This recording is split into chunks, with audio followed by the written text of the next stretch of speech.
Hello my dear friends, আরেকটা নতুন ভিডিওতে সবাইকে স্বাগতম। আজকে আমরা দেখব হচ্ছে মেমোরি।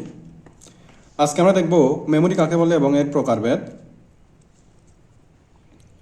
তো মেমোরি জিনিসটা আমরা সবাই জানি, কিন্তু কথা হচ্ছে ফর্মালি বা আপনার যদি কোনো পরীক্ষায় আসে আপনি কিভাবে লিখবেন এই বিষয়ে আমরা এখন আলোচনা করব। তো মেমোরি যে ডিভাইসে তথ্য বা ডাটা সংরক্ষণ করা যায় এবং প্রয়োজনে ডাটা বা তথ্যগুলো ব্যবহার করা যায় তাকে মেমোরি বলে। এই জিনিসটা দ্বারা কি বোঝাচ্ছে?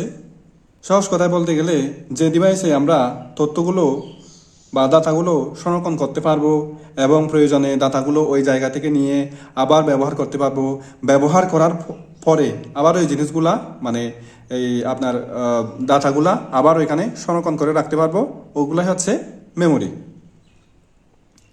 এখন আমরা দেখব মেমোরির প্রকারভেদ।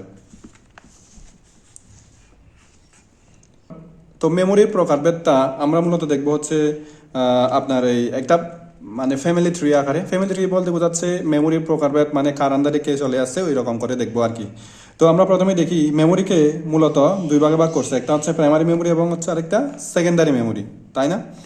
এখন এই যে প্রাইমারি এবং সেকেন্ডারি মেমোরিকে কয় ভাগে ভাগ করছে এটা নিয়ে আমরা এখন বিশদভাবে আলোচনা করব। তো এখন প্রাইমারি মেমোরিকে আবার তিন ভাগে ভাগ করছে, একটা হচ্ছে র্যাম, রম এবং ক্যাশ মেমোরি। এই ক্যাশ মেমোরিকে কিন্তু আবার বিশেষ মেমোরিও বা স্পেশাল মেমোরিও বলা হয়। এই বিষয়ে আমরা পরবর্তীতে আবার ভালো করে আলোচনা করব। এখন আমরা দেখব র্যাম এবং রম সম্পর্কে। র্যামকে দুই ভাগে ভাগ করছে, একটা হচ্ছে এস্থেটিক র্যাম আর একটা হচ্ছে ডাইনামিক র্যাম।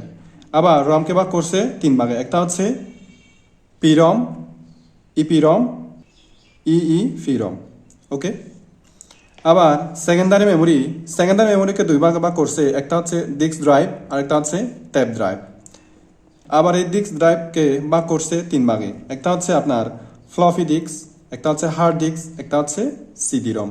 এই সিডি রমকে আবার ভাগ করছে দুই ভাগে, একটা হচ্ছে আপনার রিড অনলি আর একটা হচ্ছে রিড রাইট। তো অনেকেই র্যাম এবং রমের পূর্ণরূপ সম্পর্কে অনেকের আইডিয়া থাকতে পারে, আবার অনেকের আইডিয়া নাও থাকতে পারে। এই জন্য আমি এখানে একটু ছোটো করে নোট করে লিখে দিলাম। র্যাম হচ্ছে র্যান্ডম অ্যাক্সেস মেমোরি আর রম হচ্ছে আপনার রিড অনলি মেমোরি। আবার দেখেন এখানে আছে কি ফিরম, ইপিরম এবং ইই ফিরম। তো এখন এগুলার পূর্ণরূপ আমরা দেখব। এখানে ফিরম মানে হচ্ছে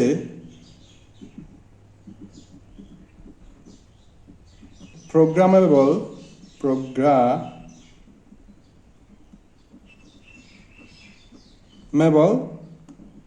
রম, আর ইপিরম হচ্ছে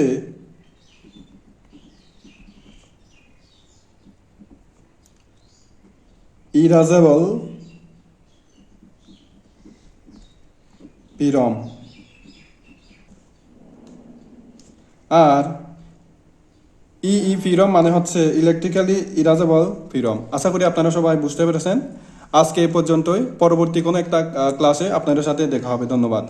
আর এই যে আমি যে পৃষ্ঠাতে লিখলাম এই পৃষ্ঠাটা ডেসক্রিপশনে গুগল ড্রাইভের লিঙ্ক দিয়ে দিব, আপনারা চাইলে এটা ডাউনলোড করে নিতে পারবেন। ধন্যবাদ, থ্যাংক ইউ।